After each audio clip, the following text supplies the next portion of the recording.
everyone, it's Alyssa here in my kitchen again for another month of Spice Up Your Kitchen. This month we are trying nutmeg. A lot of people have used nutmeg in many recipes.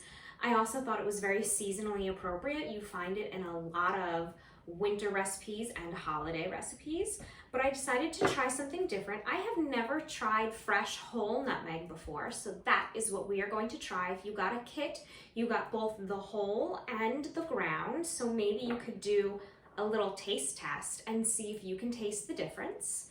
I am doing a bunch of meal prep for the week. I have some delicata squash in the oven that doesn't have nutmeg on it, but I wanted to cook it at the same time. But it has some other similar warm flavor profiles. I have cauliflower here.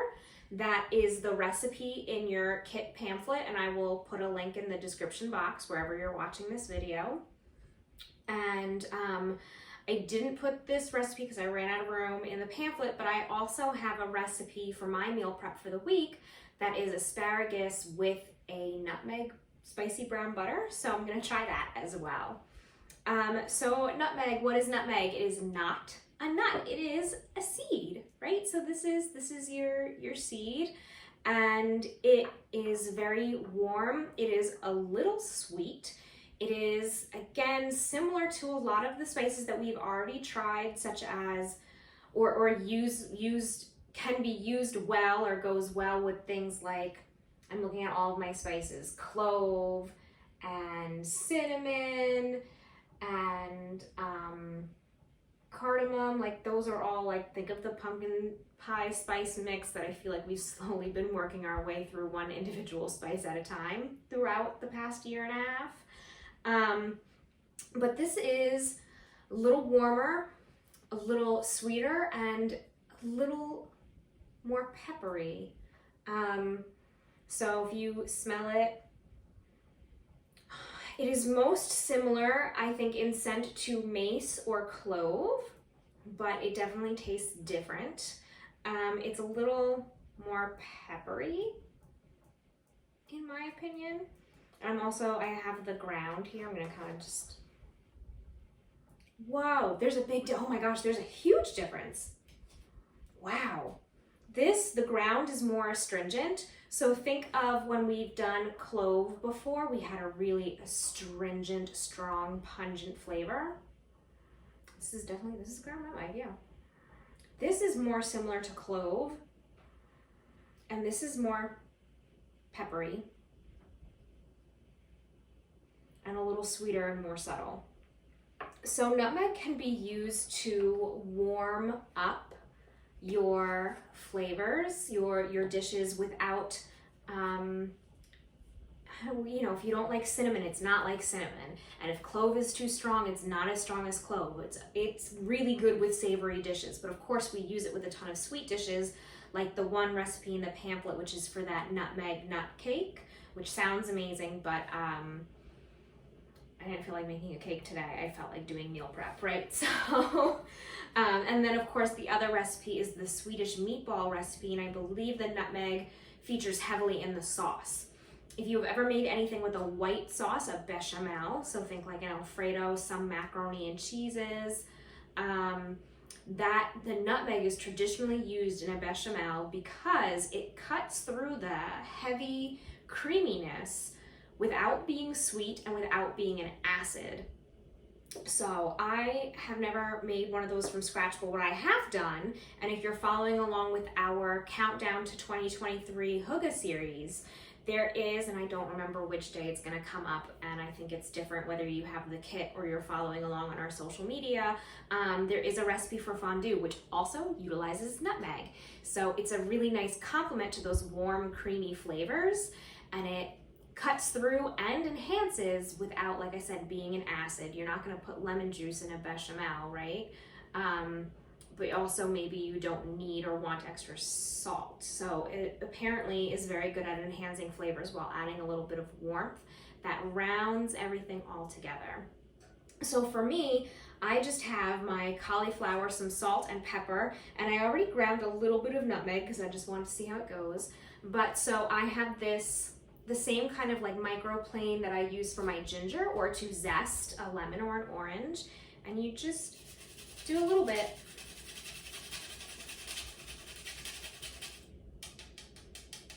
I don't really know how much I need. I think it said like half a nut, but I think that's a lot. I don't know what that would amount to. I can't remember what it says on the recipe. I'm just measuring with my heart. And so this is really simple. I'm just gonna toss it. I don't know if that's too noisy, sorry. I'm just gonna toss it all together and roast it in the oven until it's soft and brown, and I'm sure I'll be able to smell the nutmeg. And then we're gonna toss it in a brown butter, so I'll show you that part later. So like I said, I've got my squash in there right now too. And then towards the end, because the asparagus cooks really quickly, I'll put the asparagus in there and do that. I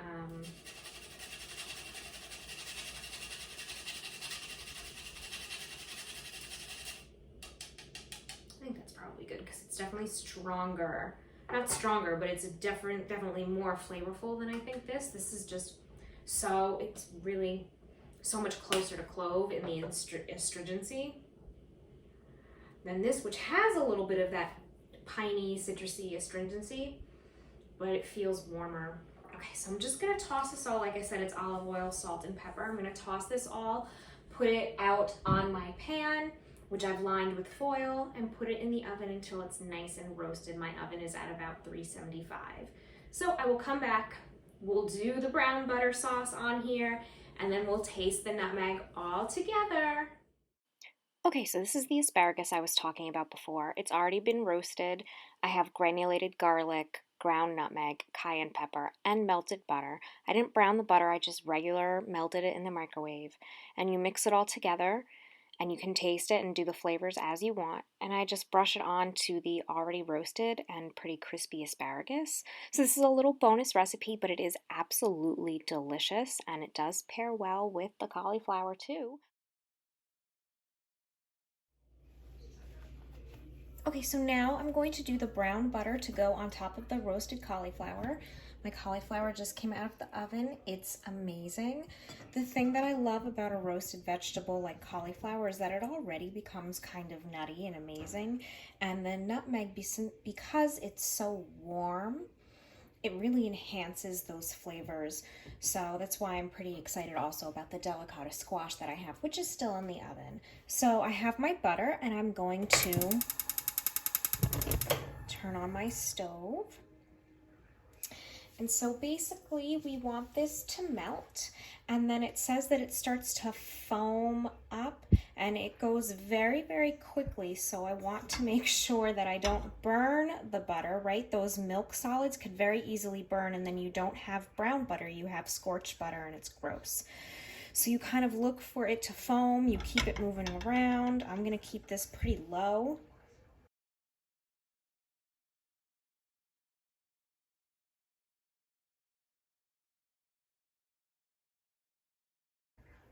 The recipe also calls for hazelnuts. I'm not doing hazelnuts. I have another recipe, the squash that's in the oven, that calls for pistachios. So I'm going to put pistachios on that one, and I'm going to skip the hazelnuts on this one. But again, this roasted cauliflower gets so nice and nutty, and I'm sure with the nutmeg, the hazelnuts will be amazing. So that's the full dish, so make sure you follow the recipe if you want the full dish. Okay, so see, I'm starting to get some bubbling towards the back. You can see that the milk solids are starting to separate. This is pretty nice color. Okay, I'm just making sure that nothing is sticking. Like I said, I know I get a hot spot on my stove. It's on pretty low. Some websites said 5 minutes. Some said it happens much quicker. I think it really does depend on your stove.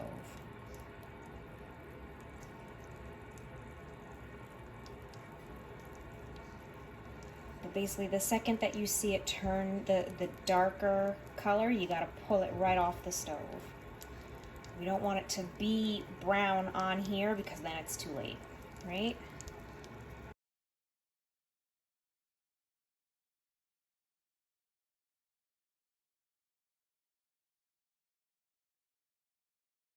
Starting to change color. It was like very yellow, butter yellow, and now I'm starting to see that kind of becoming a very rich yellow. I'm gonna give this only another, I don't know, 20 seconds. I don't know, I don't want it to go too far.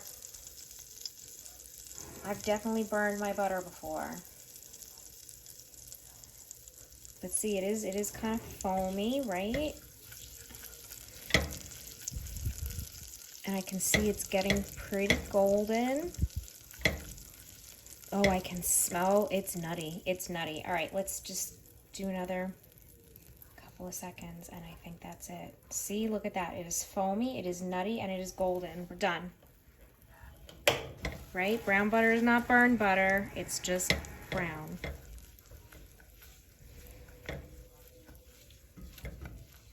Oh yeah, look at that.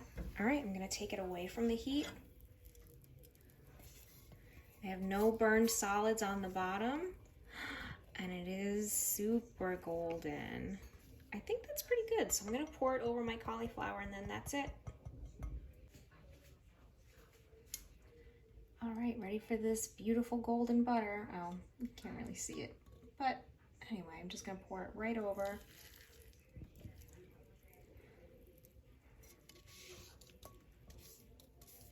And give it a nice little toss to completely coat.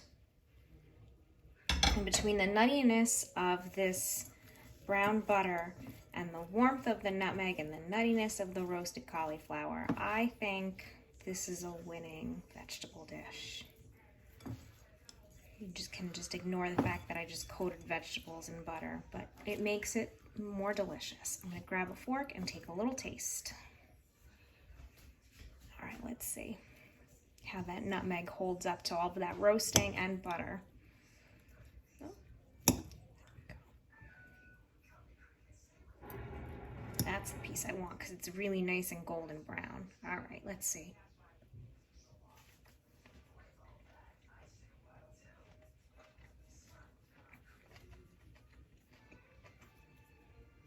That is perfect. It is so good.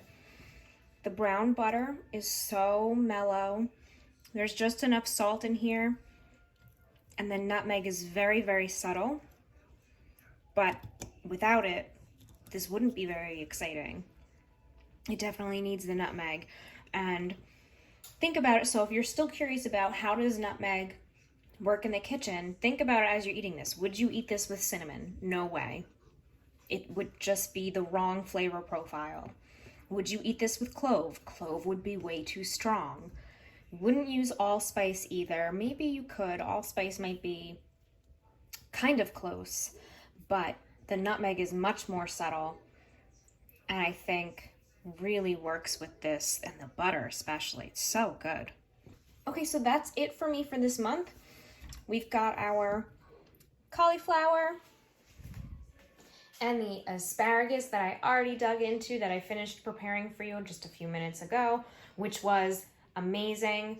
I'm sorry that this recipe was not in the pamphlet, but as I said, it was just melted butter, cayenne, granulated garlic, and some of the nutmeg. Oh, you know what I forgot to add to our cauliflower? The thyme. I just saw it there. I pulled it out and forgot about it. If you have fresh thyme, that's even better, especially with the hot melted butter. It'll really release the flavors. But I do not have any fresh thyme, so I'm just going to release the flavors, I'm really going to squeeze it in my fingers before I put it on and make sure it gets mixed up into some of that butter. It'll become really fragrant, and some of the herbaceousness will cut through some of the warmth, and it just adds another layer. So don't be afraid to add layers with different seasonings to your foods as well. I'm going to give this another toss. Can't believe I forgot the thyme. I was looking forward to the thyme and the butter together. All right, ready? Let me get a piece here, right here. Oh, even better. Even better with the thyme. That's amazing. If you had the fresh thyme, it would be even more fragrant. But that just added a little level of brightness.